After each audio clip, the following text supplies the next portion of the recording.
Bismillahirrahmanirrahim. Assalamualaikum warahmatullahi wabarakatuh. Kurang semangat. Ada orang nih kayaknya. Ada lagi ya. Assalamualaikum warahmatullahi wabarakatuh. Alhamdulillah. Baik. Alhamdulillahirrahmanirrahim. Wassalatu wassalamu ala asyrafil anbiya'i wal mursalin wa ala alihi washabihi ajma'in. Ma'adu. Pertama-tama kita panjatkan puji syukur kita kepada Allah Subhanahu wa taala hingga saat ini kita diberikan karunia yang luar biasa hingga saat kita berkumpul dengan kajian Kidi Mingguan ya. Baik, bersama dengan Ustaz kita Abdul Aziz Badnur yang akan memberikan tausiahnya tentang fenomena kebohongan dan kejujuran. Dan salam kita curahkan kepada Nabi kita Muhammad sallallahu alaihi wasallam, keluarganya, sahabatnya, dan insyaallah kita sebagai pengikutnya hingga akhir zaman. Baik, sebelum kita mulai kajian kali ini, kita awali dengan baca basmalah. Bismillahirrahmanirrahim. Waktu kita sampai setengah dua. Baik, tutup pertanyaan ya. Baik, untuk selanjutnya saya serahkan kepada Ustaz.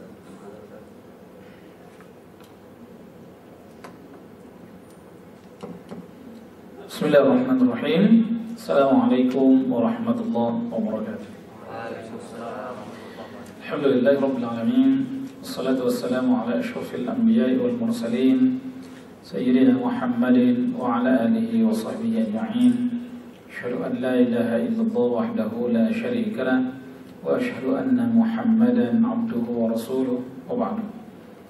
Rekan-rekan sekalian yang dimuliakan oleh Allah Subhanahu wa taala, syukur alhamdulillah hari ini kembali kita dipertemukan oleh Allah Subhanahu wa taala dalam kajian rutin kita. Salawat dan salam kepada baginda Rasulullah sallallahu alaihi wasallam. Saya diminta untuk berbicara tentang masalah fenomena kebohongan dan kejujuran. Ini mungkin latar belakangnya lantaran dalam minggu-minggu ini kabar besar luar biasa, banyak nasabah yang tertipu dengan manajer bank. Wah, gitu ya. Mungkin itu kali landasannya kenapa berbicara masalah kebohongan dan kejujuran. Bayangkan kemarin berapa miliar tertipu tuh? 27 miliar ya. Itu kalau seandainya kita belikan bakso, wah luar biasa itu. 27 miliar banjir sekampung saya pikir ya. Nah, cuma ya terlepas dari analisa yang ada di belakang peristiwa kemarin ya terkait masalah pembohongan atau pembobolan bank ya, atau kebohongan oleh seorang manajer bank yang sehingga bisa membobol 27 miliar. Ada yang menganalisa itu pencucian uang, ada yang menganalisa itu murni kriminal, ya macam-macam lah.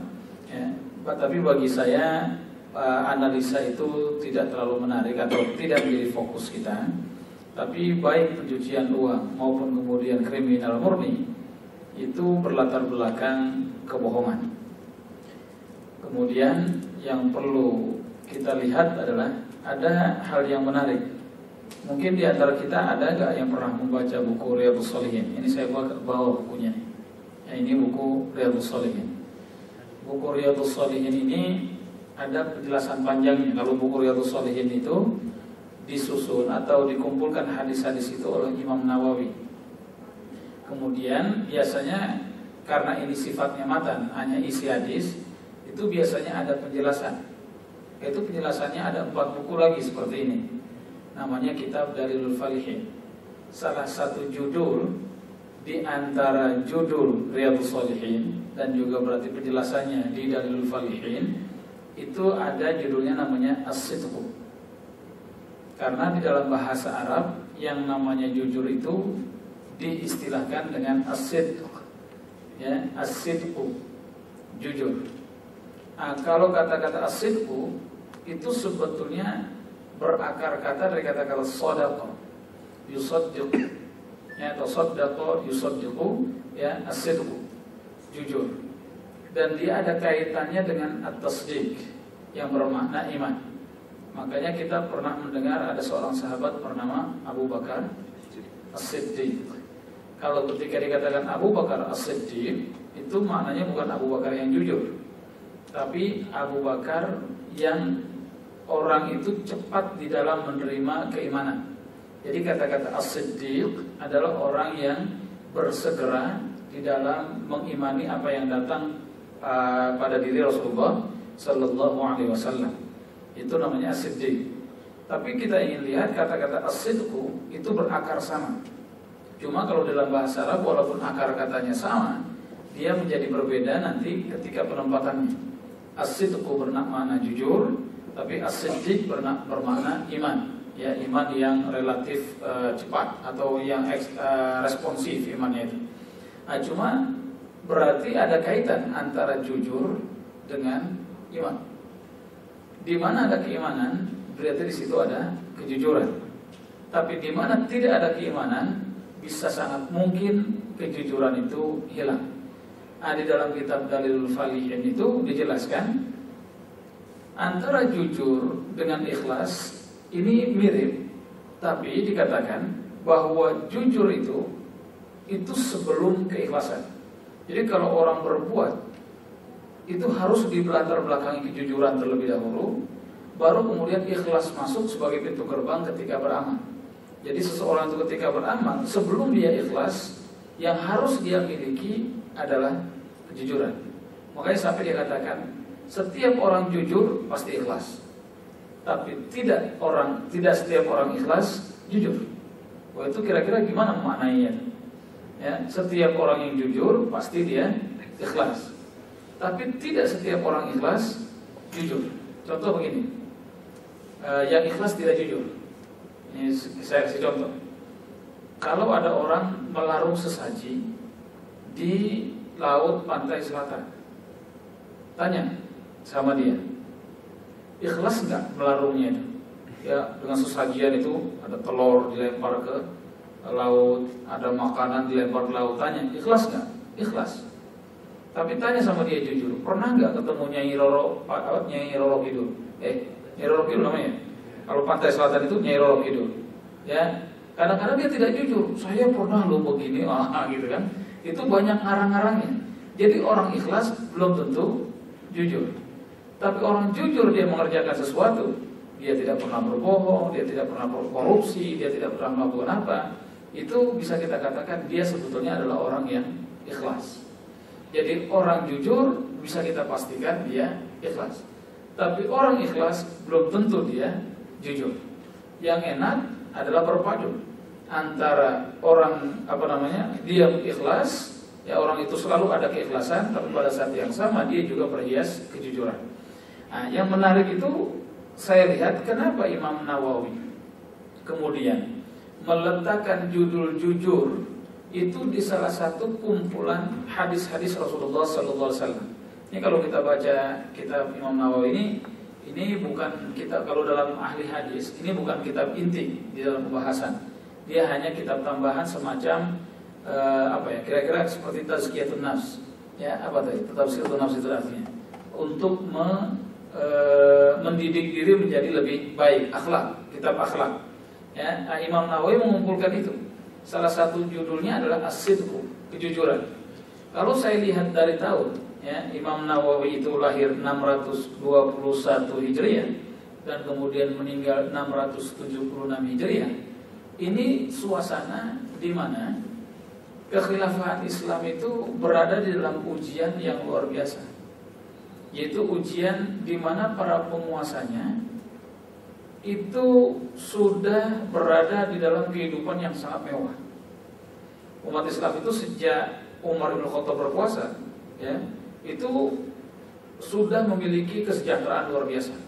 Begitu masuk ke khilafahan Abbasiyah, Umayyah dan seterusnya, itu umat Islam tidak ada yang miskin. Semuanya dalam kondisi hidup mewah.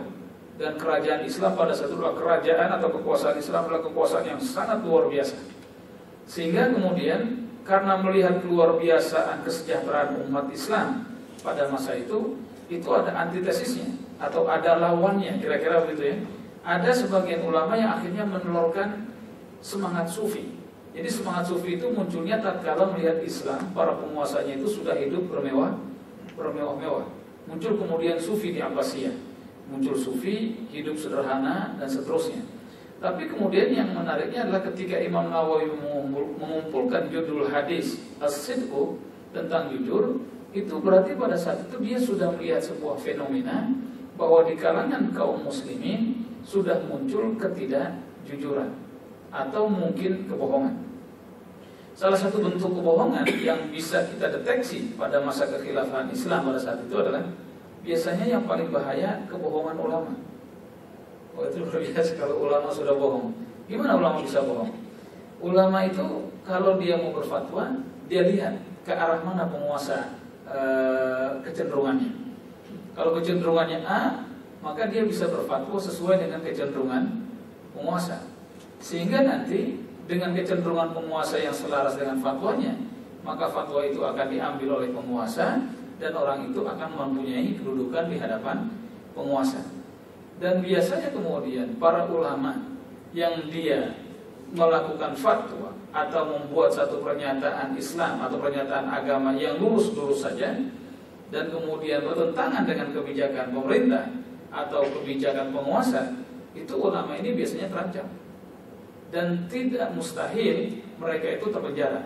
Seperti umpamanya kalau kita lihat semacam Imam Abu Hanifah, ya, kemudian Ibnu Taimiyah dan seterusnya, ya, ini termasuk ulama-ulama yang Imam Ibnu Hanbal, ya, ini termasuk ulama-ulama yang pernah hidup di dalam penjara karena kebijakannya atau fatwanya itu bertentangan dengan keinginan penguasa. Imam Ibnu Hanbal sebagai salah satu contoh. Pada saat itu sedang berkembang yang namanya Mu'tazilah. Mu'tazilah itu salah satu aliran dalam Islam yang logika jauh lebih kuat dari keimanan. Dalam arti logikanya itu dikedepankan dalam memahami ayat-ayat Al-Quran. Sehingga kemudian ada satu pernyataan orang-orang Mu'tazilah bahwa Al-Quran itu adalah makhluk. Apa maksudnya? Ini bagi orang yang belum pernah tahu sejarah ini mungkin tidak ngerti ya. Al-Quran itu makhluk. Apa yang dikatakan? Ya, kalau sekarang saya mau tanya, Al-Quran itu bagi anda, ya, itu sebuah karya atau wahyu? Ya? Wahyu kan? Bagi kita adalah wahyu. Tapi kalau seandainya ada yang mengatakan, loh itu karya Allah, itu bagaimana? Ya? Karena kalau bukan dia karya Allah, dia tidak akan keluar sebagai tulisan. Kalau ada yang mengatakan begitu, kira-kira pendapat anda gimana? Itu kan karya Allah, firman Allah kan. Kalau kita mengucapkan sesuatu, ada orang yang nulis, apa namanya? Kita mengucapkan syair, ya, kita mengucapkan puisi. Anda menulis puisi saya. Puisi yang anda tulis itu karya anda atau karya saya? Hah? Karya saya. Oke, Allah berfirman. Ini logika Mu'tazilah nih. Ya, Allah berfirman. Kemudian ditulis oleh para sahabat, dihafal oleh Rasulullah, ditulis oleh para sahabat. Jadi Al-Quran itu sebagai apa? Kalau menurut Mu'tazilah itu disebut karya Allah. Makanya mereka mengatakan bahwa Al-Quran itu makhluk ciptaan Allah. Oh, ini terjadi perdebatan pada masa itu. Dan karena kemudian dianggap makhluk, maka kemudian sebagian orang menyatakan bahwa Al-Quran kalau begitu bukan wahyu. Dia sama persis dengan seorang membuat puisi, ditulis kemudian dibukukan, jadi karya seorang penulis. Itu yang mengakibatkan gempar di kalangan kaum muslimin. Dan seluruh ulama kemudian karena penguasanya dekat dengan Mu'tazilah, ya, penguasanya dekat dengan Mu'tazilah, maka seluruh orang harus sama seragam bermazhab Mu'tazilah. Nah, Imam Ibnu Hanbal kemudian dengan tegasnya menyatakan Al-Quran bukan makhluk. Al-Quran adalah wahyu Allah Subhanahu wa ta'ala.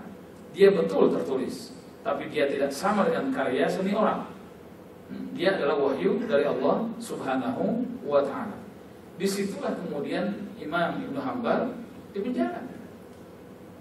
Nah, ini yang kita maksud salah satu bentuk kejujuran. Jadi seorang ulama yang jujur, dia siap menanggung resiko tidak dekat dengan penguasa dan juga kemudian resiko di penjara. Tapi justru dari penjara itu Imam Ibnu Hanbal berkarya banyak. Jadi kalau umat Islam mau berkarya banyak, masuklah, jangan. Ya itu bahaya. Ya karena katanya begini, ya Hamka nulis tafsir di mana? Di penjara. Itu gara-gara Soekarno kan begitu ya. Sayyid Qutb nulis tafsir di mana? Di penjara. Gara-gara Jamal Abdul Nasir kan begitu ya. Banyak sekali para ulama, termasuk Ibnu Hanbal. Sehingga ada menyimpulkan, oh kalau gitu berarti kalau kita mau punya karya yang besar di penjara kali ya, nyaman. Jangan begitu ya. Nah mudah-mudahan setiap orang berbeda-beda. Karena Quraisy Shihab nulis tafsir bukan di penjara. Dia lagi jadi duta besar nulis tafsir, jadi tafsir gitu ya. Dia posisi enak gitu. Ya. Nah, cuma yang ingin kita katakan bahwa kejujuran itu tidak mudah dan mempunyai resiko yang besar. Nah, ini kita bisa tangkap kenapa kemudian salah satu tema yang diutarakan atau judul yang diutarakan oleh Imam Nawawi dalam hadis ini adalah jujur. Saya bisa membayangkan bahwa suasana kali itu krisis kejujuran. Ya, salah satu yang terjadi di masyarakat fenomenanya adalah fenomena krisis kejujuran. Sehingga kemudian beliau ya menuliskan beberapa hadis dari Rasulullah SAW. Dan di dalam tabiat Imam Nawawi ketika menulis hadis tentang satu tema tertentu, beliau mengawalinya dengan ayat Al-Quran. Ada 3 ayat Al-Quran yang diawali oleh beliau atau ditulis sebagai pembuka dari beberapa hadis Rasulullah SAW. Nanti saya akan baca beberapa hadis. Ya. Salah satu ayat Al-Quran yang dituliskan oleh Imam Nawawi sebagai pembuka dari hadis-hadis Rasulullah SAW yang dikumpulkan di Riyadhus Shalihin ini, beliau menuliskan firman Allah Subhanahu Wa Taala di dalam surah At-Taubah ayat 119. A'udzubillahi minasyaitonirrajim. Bismillahirrahmanirrahim. Ya ayyuhalladzina amanu taqullaha wa kunu ma'as shadiqin. Wahai orang-orang yang beriman, bertakwalah kepada Allah. Itu ada ungkapan iman dan takwa. Jadi ini sentuhannya sudah kepada orang yang beriman. Tapi orang yang beriman disuruh bertakwa. Kita bisa pahami bahwa antara iman dengan takwa itu berarti ada semacam step yang berbeda, stepnya. Beriman dulu, mukmin dulu, baru dia menjadi takwa tatkala imannya diperkuat. Sama dengan ketika kita bertemu dengan seorang kewajiban berpuasa. Ya ayyuhalladzina amanu kutiba alaikumusiyam. Sentuhannya kepada orang yang beriman. Wahai orang yang beriman diwajibkan puasa, baru nanti la'allakum tattaqun. Jadi maknanya ketika kita mukmin terus meningkatkan nilai iman, ya menilai amal soleh kita, maka amal soleh seorang mukmin itu bisa meningkatkan dirinya menjadi manusia muttaqin. Tapi tidak cukup hanya sekedar kita kemudian menjaga aman untuk menjadi muttaqin. Setelah kita menjadi muttaqin, kita diperintahkan untuk wakunu ma'as shadiqin, dan selalu beraliansi dengan orang-orang yang jujur. Ya. Walaupun kita sudah punya nilai takwa yang luar biasa, mungkin ketakwaan bisa melahirkan keikhlasan. Kalau kita sudah beriman luar biasa, mungkin iman bisa melahirkan keluar biasaan ikhlas. Tapi tidak cukup, karena kalau kita ikhlas saja tadi, tidak bisa kemudian menjadikan kita menjadi orang yang jujur. Karena tidak setiap orang ikhlas jujur. Tapi orang jujur, dia pasti ikhlas. Nah, disinilah kemudian tekanan Allah Subhanahu Wa Taala kepada kita. Setelah kalian beramal, wahai orang-orang mukmin, dalam rangka bisa meningkatkan nilai takwa kalian, selanjutnya coba beraliansilah terus dengan orang-orang yang jujur. Selalu dekat dengan orang-orang yang jujur. Orang ikhlas atau orang yang mukhlis, kemudian dia dekat dengan orang yang tidak jujur, itu bisa berbahaya. Kalau ulama tadi yang berfatwa selalu ingin dekat dengan pemerintah, saya rasa dia ikhlas betul berfatwa. Sampai lagi kalau maunya habis dia berfatwa dibagi duit, pokoknya gitu ya, itu ikhlas sekali. Ya, sampai lagi amplopnya tebal, itu ikhlas sekali. Ya, cuma kemudian jujur gak dia berkata itu? Benar tidak dia berkata? Nah, ini permasalahannya sulit untuk dinilai kalau ulama sudah berbicara. Ya, sama dengan seorang manajer, pada saat dia sudah berbicara, manajer perbankan, pokoknya ya dia ahli dalam masalah keuangan, dia bicara dan dia ikhlas dalam bicaranya, ya siapa yang bisa menangkap bahwa dia jujur atau tidak jujur? Kan sulit. Nah itu makanya kejujuran itu menjadi jauh lebih sulit ketimbang hanya sekedar ikhlas. Nah hadirin rahimakumullah, termasuk kemudian Allah mengatakan dan dinukil oleh Imam Nawawi di dalam surah Al-Ahzab, as-sadiqina was-sadiqat. Semestinya orang-orang yang jujur laki-laki itu berdampingan dengan orang yang jujur perempuan. Ini dalam konteks berpasangan dan berteman. Ya, jadi mestinya kalau kita mencari teman, cari teman yang jujur. Kalau kita mau dianggap orang jujur. Karena kalau dalam hadis Rasulullah itu orang itu dinilai dengan cara melihat siapa temannya. Kalau temannya orang jujur, oh pastilah ini kayaknya dia berikhlas kejujuran. Tapi kalau dia selalu berteman dengan orang yang tidak jujur, bisa dipastikan ini teman ini atau orang ini berarti memang ada ketidakjujuran pada dirinya. Ya, saya rasa kalau koruptor akan berteman dengan koruptor, itu pasti. Karena kenapa? Kalau berteman dengan orang bukan koruptor, dia susah korupsi. Karena korupsi itu diistilahkan, ini sebenarnya istilah ini perlu dikoreksi juga. Mereka menyebutnya dengan korupsi berjamaah. Ini bahaya juga sebetulnya ya. Korupsi berjamaah ini harus dihilangkan besok-besok. Ya kalau mau komunitas koruptor itu jauh lebih enak sebetulnya. Ya jangan disebut korupsi berjamaah. Ini agak tersinggung sedikit jamaah masjid sebetulnya. Ya, jadi komunitas koruptor itu pasti dia akan berkumpul dengan koruptor. Kenapa? Karena ketika koruptor tidak berkumpul dengan koruptor, susah nanti dia akan korupsi rame-rame. Ya kalau korupsi sendirian, ketangkapnya gampang. Itu pasti. Ya. Nah, makanya dikatakan oleh Allah Subhanahu wa taala was-sadiqina was-sadiqat. Orang jujur semestinya berteman dengan orang jujur. Ya. Maka kemudian Allah Subhanahu wa taala mengatakan lagi dalam surah Muhammad, "Falau shadaqullaha lakana khairul lahum." Kalau seandainya mereka jujur kepada Allah Subhanahu wa taala, maka itu jauh lebih baik untuk mereka. Jadi jujur yang pertama adalah jujur kepada Allah Subhanahu wa taala, karena kalau sudah jujur kepada Allah Subhanahu wa taala, itu insyaallah dalam kehidupan akan dipenuhi sifat kejujuran. Itu Imam Nawawi mengawali dari ayat-ayat ini. Nah, kalau kita lihat hadis-hadisnya, kita lihat ada beberapa. Saya tidak semua menukilnya, ya karena waktu kita terbatas. Saya hanya akan menukil beberapa saja, ya, agar kita bisa melihat. Ini salah satunya adalah begini. Dari Ibnu Mas'ud radhiyallahu anhu, Nabi sallallahu alaihi wasallam qala, "Inna sidqa yahdi ila al-birr, wa inna al-birra yahdi ila al-jannah, wa inna ar-rajula la yasduqu hatta yuktaba 'inda Allahi siddiqan." Terjemahannya, jujur itu bisa membawa kepada kebaikan, atau jujur itu selalu membawa kepada kebaikan. Dan kebaikan itu akan mengantarkan seseorang ke surga. Seseorang kalau dia selalu jujur, maka Allah Subhanahu wa taala akan catat dia sebagai orang yang disebut sebagai orang yang jujur.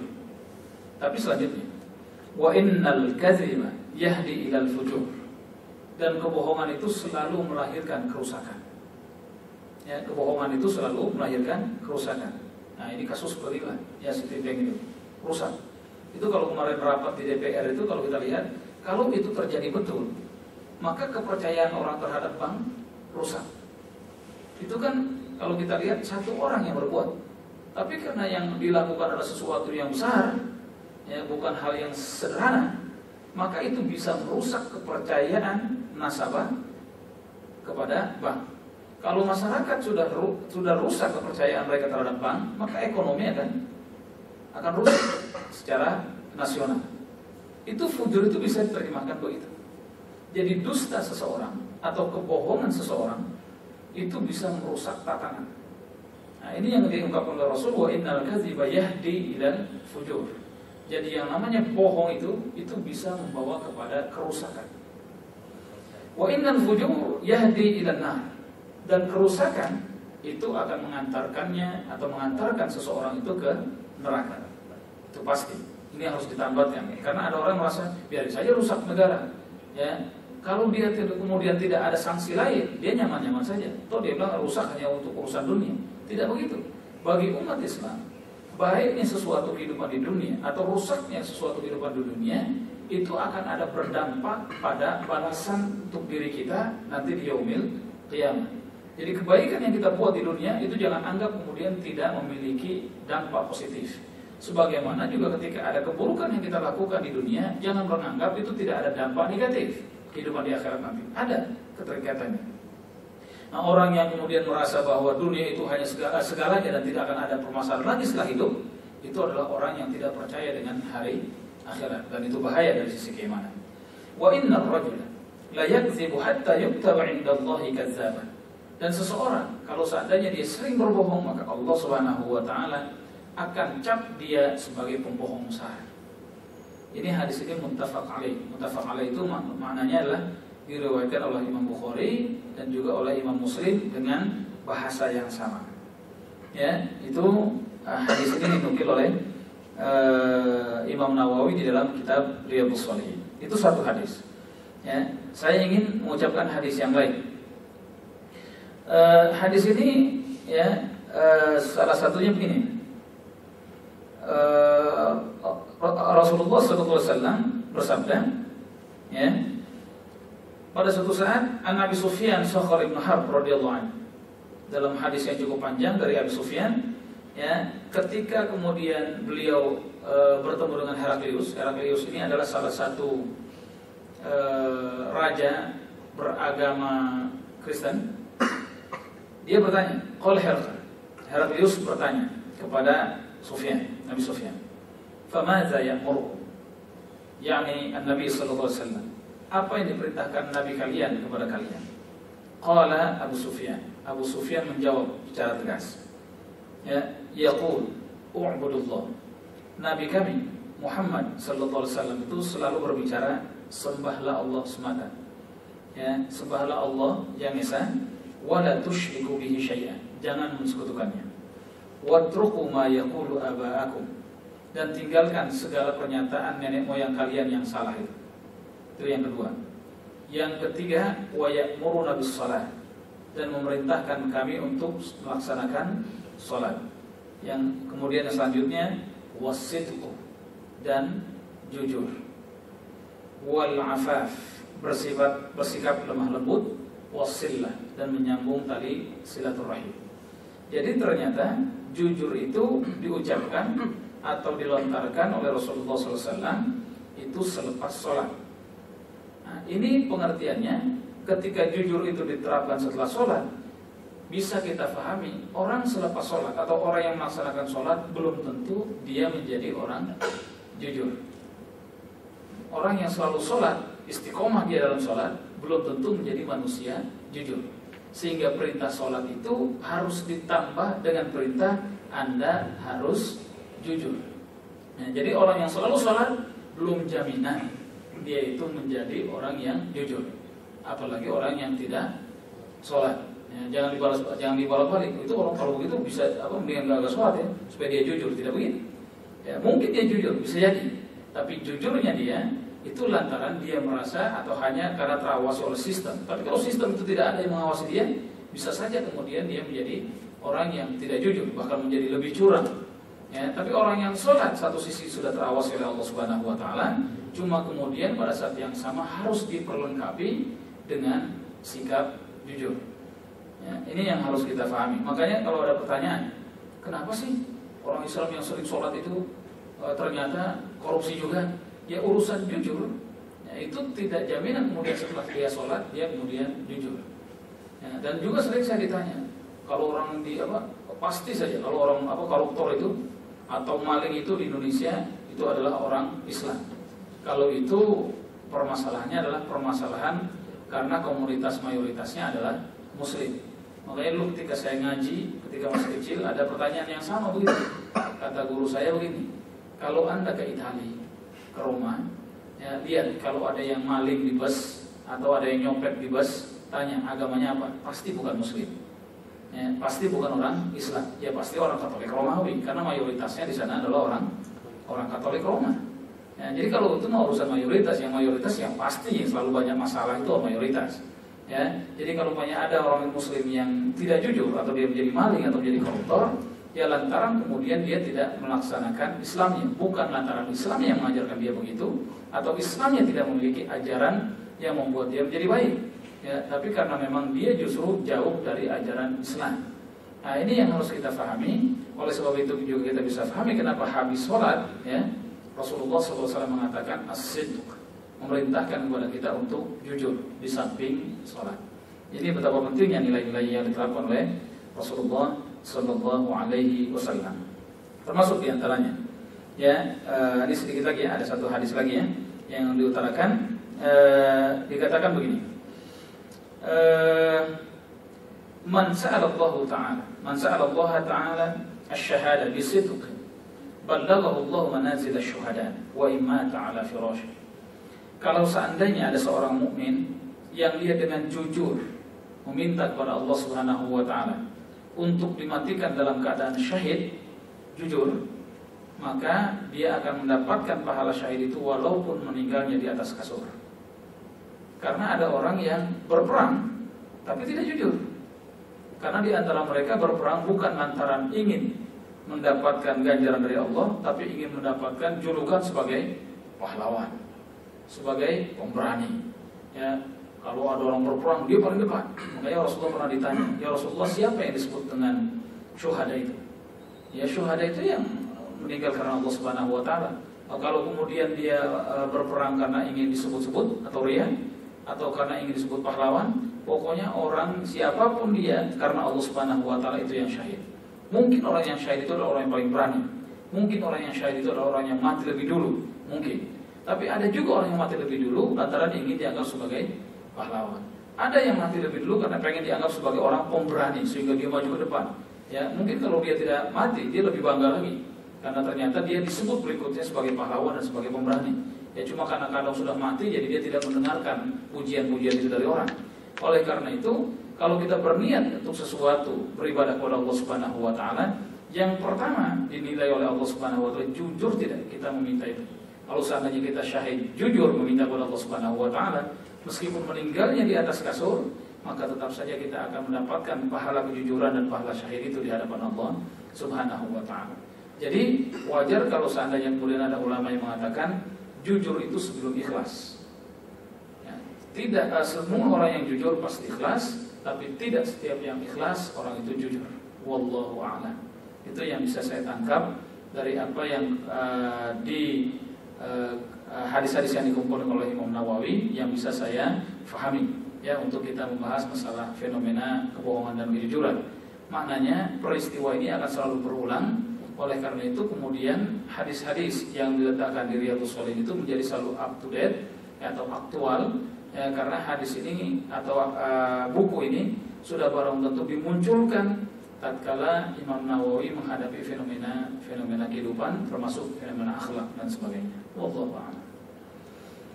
Silakan. Baik. Ini fenomena kebohongan dan kejujuran mungkin ada ditanyakan dari teman-teman sekalian, dari ikhwan akhwat. Berarti dari keikhlasan dan kejujuran itu luar biasa. Orang jujur sudah tentu ikhlas. Orang ikhlas belum tentu jujur. Baik, ikhwan akhwat. Ada? Ini jujur semua kayak ini, Ustaz. Alhamdulillah ikhlas semua juga. Ikhlas semua, alhamdulillah. Jadi kalau udah bulan baru ikhlas semua. Ikhlas bulan baru. Gimana, mesti saya samperin atau gimana nih? Belum kebakar kayak ini. Gimana? Putri. Mbak-mbaknya nih, mbak-mbaknya.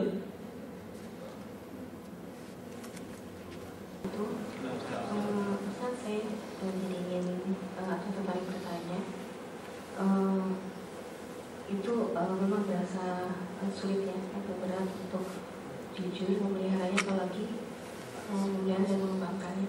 Nah, ini tips-tipsnya, jadi kira-kira bagaimana kita dari Pak Ustaz, tips-tipsnya kita di tengah-tengah masyarakat ini bisa melahirkan, memelihara dan mengembangkan kejujuran itu, terutama di saat kita dalam kondisi-kondisi yang terdesak seperti itu, dimana kita harus cepat mengambil keputusan untuk mempertahankan kejujuran itu. Terima kasih. Assalamualaikum warahmatullahi wabarakatuh. Jazakallah khairan. Ini bukan hanya untuk Anda, Pak, ya, tapi juga untuk saya juga. Ya. Jujur itu tadi, kalau kita mengikuti firman Allah Subhanahu wa taala, yang paling penting membangun komunitas masyarakat jujur. atau kita selalu bergabung dengan komunitas masyarakat jujur. Jangan sekali-kali kita bergabung dengan komunitas masyarakat yang tidak jujur. Sejujur apapun orang, ketika dia masuk ke dalam ruang lingkup komunitas orang tidak jujur, itu kecipratan ketidakjujurannya. Dan biasanya kalau sudah kecipratan, enaknya luar biasa, gitu ya. Coba bayangkan, koruptor itu kan kalau dia ngambil duit kan bukan 1.000-2.000 perak kan, itu biasanya ngambilnya itu miliaran. Kalau sudah dapat 10%-nya saja dari sekian, wala quwwata illa billah. Saya rasa berapa tahun kita bekerja di sini, ya kita bisa mendapatkannya dalam waktu yang sangat singkat. Kalau sudah kemudian kita merasakan nikmat di komunitas orang tidak jujur, itu saya rasa kita sulit untuk keluar.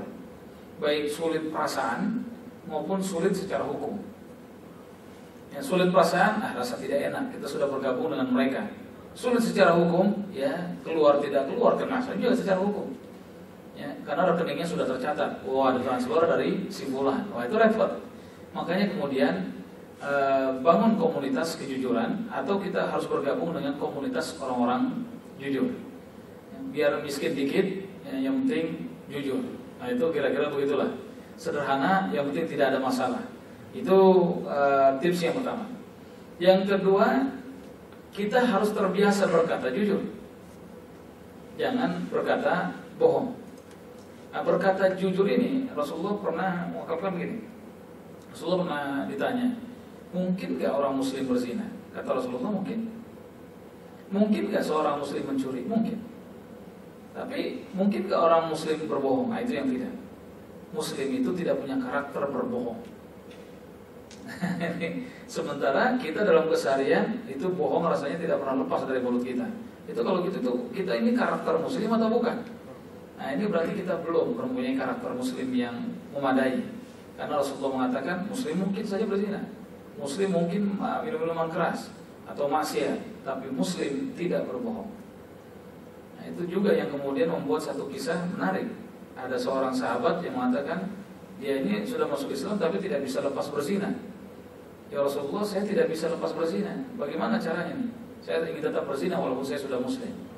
Rasulullah tidak mengatakan iya dan juga tidak melarang, iya saja. Setelah itu kemudian orang ini dipanggil, ya, dengan dikatakan begini sajalah, ada satu hal yang saya minta. Bagaimana kalau kamu nanti kalau saya tanya berkata jujur? Oh itu yang dia sudah gembira, zina nggak dilarang, ternyata saya cuma berkata jujur saja. Nah cuma urusannya kalau besok ditanya kamu berzina nggak? Saya mau ngomong apa? Kan harus jujur kan? Kalau bilang jujur, kan nanti akan kena sanksi. Sanksinya berat, hukumannya ya bisa sampai mati itu. Wah, jadi dari kata jujur itulah kemudian ya membuat si orang yang baru muslim ini akhirnya tidak berzina karena khawatir kalau ditanya dia tidak jujur, itu yang diminta Rasulullah. Nah kalau kemudian dia jujur, ini bahaya karena dia sudah habis berzina, ya hukumannya berat. Nah, dari kejujuran itulah kemudian bisa membentengi kita dari segala perbuatan kemaksiatan, berkata jujur. Ya, itu setidaknya ada 2 tips itu saja kita bisa melaksanakan. Kalau itu bisa, alhamdulillah. Ya, ini cukup berat saya pikir untuk kita laksanakan. Ya, saya tidak tahu apakah komunitas kita komunitas jujur, mudah-mudahan komunitas jujur. Ya, soalnya begini katanya, orang kan kalau kata Bang Nabi ya, waspada. Jadi kejahatan itu, ya, itu karena ada kesempatan. Nah, jangan ciptakan kesempatan untuk jahat. Jangan cari-cari kesempatan untuk berbuat jahat. Itu mungkin yang harus kita tutup agar kita tetap berada di dalam komunitas orang-orang jujur dan kita tetap berada di dalam kejujuran. Wallahu a'lam. Iya, mungkin dari Iwan yang jujur dalam keluarga gitu, anak gitu. Tanyain dong, pancing juga nih ini. Ya, silakan. Nah, Mantap. Assalamualaikum warahmatullahi wabarakatuh. Assalamualaikum. Lawan kejujuran kebohongan ya Ustaz. Seandainya kita terpaksa berbohong, kira-kira ada yang bohong yang boleh ditolerir atau perkenankan dalam Islam itu ada atau tidak? Ada 3 tempat yang Rasulullah SAW mentoleransi kebohongan itu. Tapi kita lihat target yang diingini oleh Rasulullah SAW luar biasa. Bohong seorang suami terhadap istri pada saat istrinya tidak bisa menyediakan sesuatu yang disukai oleh sang suami. Itu sang suami boleh berpura-pura dengan menyatakan suka terhadap apa yang dipilihkan atau dibuat oleh sang istri. Tapi juga jangan salah juga, ya, jangan sampai kemudian kita salah puji. Contoh begini, ada pernah seseorang sudah berkeluarga ngadu sama saya, setiap istrinya itu masak tidak enak dia diam, tapi setiap yang disajikan enak baru dia puji. Tapi salah rupanya dia. Ya, ternyata kata istrinya, abang tiap kali aku beli di warung selalu dipuji. Gitu. Ternyata yang enak itu beli di warung. Suaminya tidak peka gitu ya. Memang istrinya tidak bisa masak. Mestinya jangan, ya hati-hati memuji juga. Ya harus hati-hati. Ini beli di warung kamu buatan istri sendiri. Ya, nah itu harus hati-hati juga. Maknanya cuma kalau sang istri memang tidak bisa memberikan sesuatu yang terbaik buat kita, di situ bisa kita berbohong untuk tidak kemudian terlalu berterus terang. Apa yang terjadi? Apa yang makan asin terus? Oh itu bisa bahaya. Ya, atau kita bisa komunikasi dengan cara lain.